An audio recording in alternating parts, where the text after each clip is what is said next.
These are the project manager interview red flags you must avoid if you want to work for the right company and not hate your job in the next few months. In today's market, it can feel like a blessing from the heavens to finally receive that job offer. But don't be so quick to sign that offer letter. I'm telling you, don't do it. If you've been noticing all of these red flags pop up here, there, everything, everywhere, all at once, then don't do it. Do you see what I did there? Now, as we get started, join me and the others in our community down below. What are some red flags that you experienced when you were interviewing for companies that you applied to? Leave me a comment down below so we can learn from each other and build a community right here. Now, the first red flag that you should avoid is if the hiring manager can't clearly explain to you what the role is and what they're expecting from you as a project manager. If they don't know what your responsibilities will be or what type of projects that you need to manage, that's just asking for disaster right there. And for me, that's a hard no. It's kind of like me saying no to peanuts because I'm allergic to them ever since I was a kid. And to this day, I have actually never had a Snickers bar or a peanut butter and jelly sandwich. Now, the hiring manager who is interviewing you should be able to tell you a clear description of your responsibilities in a very practical way. Companies don't just hire a project manager just because. Usually, there's a strong reason behind it. For example, a company may need a project manager to lead efforts to develop a new product, a new software app, manage a portfolio of projects, or to streamline manufacturing operations to improve quality. These are just a handful of examples, just to name a few. Bottom line, can the hiring manager tell you what you're going to be doing? If they can't, how will you be set up for success in your role as a project manager? How can you lead projects with your team if that role hasn't been clearly defined? And in my past experience, interviewers that can clearly define success, those are a good indicator of the company's culture and what they value in their team. Now, on the other hand, if the hiring manager has a really hard time telling you during your interview what exactly you're supposed to be doing, this is going to lead to a lot of confusion, headache, feeling stressed out and overwhelmed when you actually do take on the role. It's going to feel like you have to figure everything out by yourself, all because you weren't set up for success from the beginning. So if you blindly accept a job offer just because the title sounds fancy like technical program manager, but the environment you choose doesn't actually set you up for success, I hate to break it to you, but you might hate your job in a few months and you're going to end up wearing so many different hats and you might be overworking yourself because roles and expectations, they weren't clearly defined from the beginning. So do yourself a favor and be on the lookout for the red flag because this could be the one that you should be completely avoiding. As we move on to the next tip, don't forget to smash that like button if you're getting any value out of this video.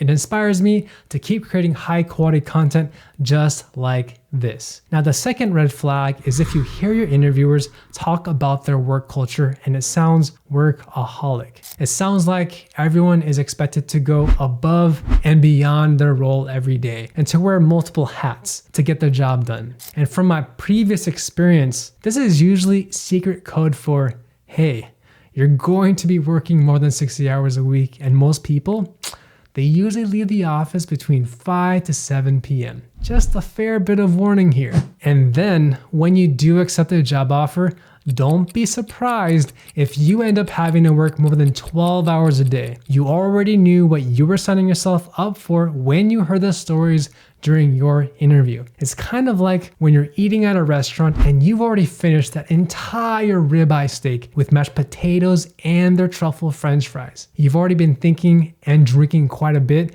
You're feeling tipsy. You're already full and your pants, they feel like they're about to explode. Your mind tells you, Alvin, don't do it. Do not eat anymore and definitely do not take another drink. Otherwise, you're gonna have to go to the bathroom, do the number 2, or you might even have a huge hangover tomorrow morning. But you still decide to go in for those drinks and 2 slices of chocolate cake. 10 hours later, you regret that decision because you have this huge migraine and a hangover that just won't go away. So my advice to you is if you do end up going for an in-person interview, just observe your surroundings. Does everyone look tired, deprived of sleep, or do they feel energized and they're excited about the projects that they're working on? Does that seem like the culture is workaholic? And if it is that something you're willing to accept? Now, don't mistake me here. There is nothing wrong if you're a go-getter and you love to work and do your job.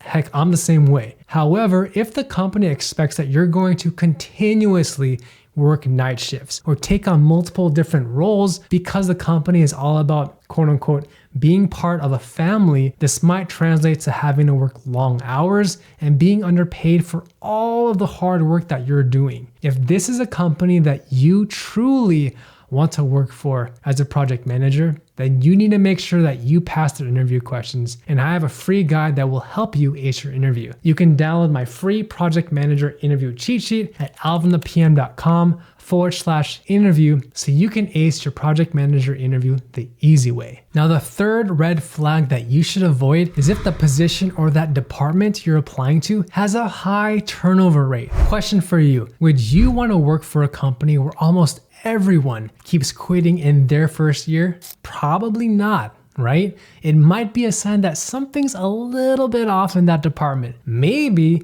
everyone's overworked, they're understaffed, they feel underappreciated, or the leadership team, they're just not up to par and everyone keeps leaving. So ask your interviewers these questions. Am I filling someone else's previous position? Or is this a new role being opened up? Oh, and by the way, how long have you worked in the company for? If the previous person in the position had quit after a few months and everyone interviewing you seems really stressed out, it might be a red flag to just skip the company. You owe it to yourself to not take a job that you're going to regret. Your emotional and your mental health deserves it, and you should not get emotionally abused in a toxic workplace. At the end of the day, you should feel ignited and energetic about the company you're going to work for, and you should hopefully be hearing positive and encouraging things from the people interviewing you. If you're getting value out of this, don't forget to smash that like button. Now, of course, I can't leave you hanging, and that's why I'm sharing with you my bonus red flag. My fourth red flag is that if the interviewer can't give you a good answer to this question, what do you like the most about working for this company? If the hiring manager or other interviewers only talk about the short commute time or the free snacks in the cafeteria, this could possibly be a red flag. If a company is truly worth working for, then people who work there should be more than happy to talk about the culture, the work environment, the leadership team, and the products that they're creating and the next gen technology that they're developing. So choose wisely. Interviewing for a company it's a two-way street. Well, of course, you want the job offer to earn an income and grow your career. It's also in your best interest to filter and select the company that is the best one for you. It's not just the salary, but it's the whole package. It's extremely important to know how to answer interview questions, especially if you want to land a job as a project manager. So to do that, watch this video next to learn how to answer the most common interview questions, and I'll see you in the next video.